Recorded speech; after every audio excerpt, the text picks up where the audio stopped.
Frères en Christ, sœurs en Christ, pasteurs, prophètes, évangélistes, enseignants, apôtres, ministres,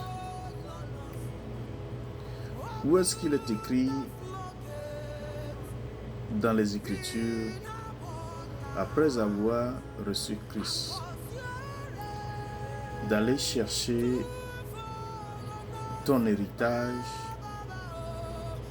tes bénédictions dans les mains de Satan ou bien des ennemis?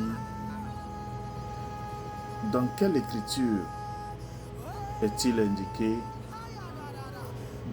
de pratiquer ces actes?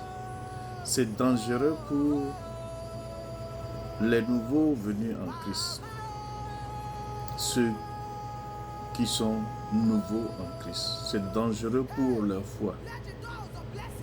Parce que lorsque Christ prend possession de cette maison,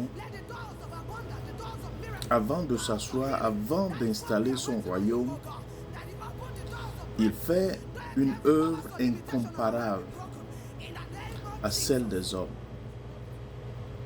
Comme il a dit dans Matthieu 10, les versets 34 à 39, lorsqu'il vient, il prend totalement possession. Il assujettit les débits. Et il a aussi dit dans Colossiens 2, les versets 13 à 15, il les a dépourvus. Il les a remis sur la croix. Donc, il fait une œuvre incomparable à celle des hommes. Il prend possession, il installe son royaume avec tout ce qu'il y a comme bénédiction, comme Éphésiens 1, verset 3 l'a dit, dans les lieux célestes. Il t'a installé dans les lieux célestes.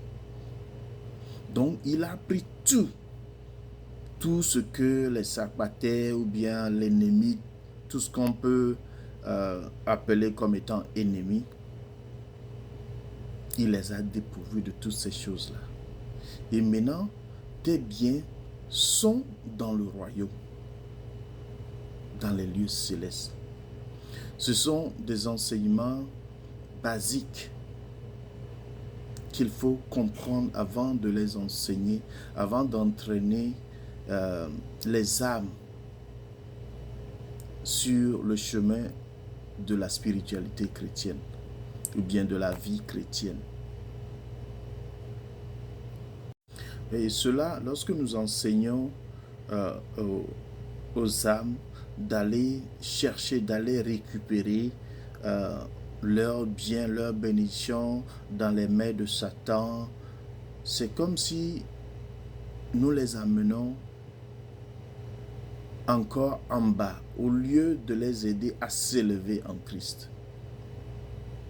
Donc faisons attention, ce sont des enseignements toxiques à leur foi,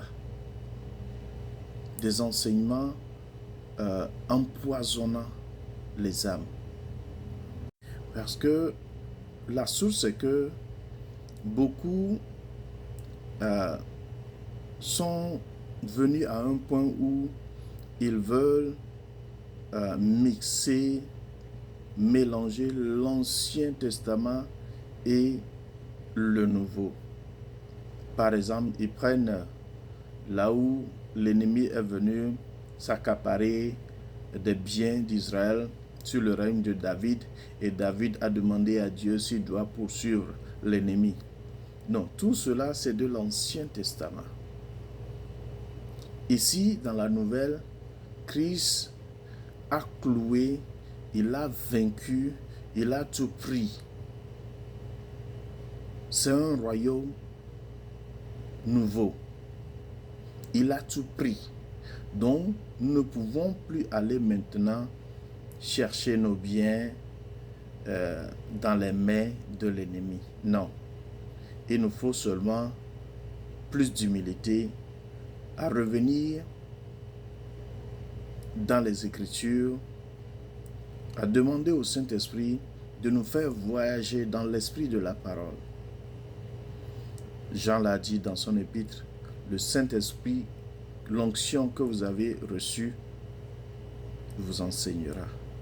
Est suffisant pour vous enseigner. Il est dit aussi dans Jean 16, lorsque le Saint-Esprit viendra, il vous fera marcher dans toute la vérité. Il vous révélera toutes choses.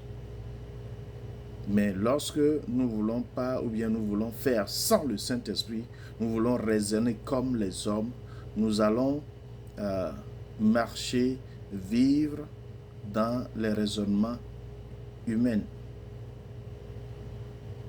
Yeah. Donc faisons preuve d'humilité,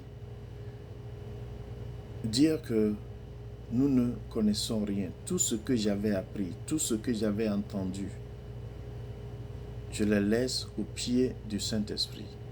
Et là, Saint-Esprit, conduis-moi. Je veux vivre dans toute ta plénitude, dans toute la vérité que le Saint-Esprit me révélera. Et là, vous allez voir que petit à petit, tout viendra. Tout viendra.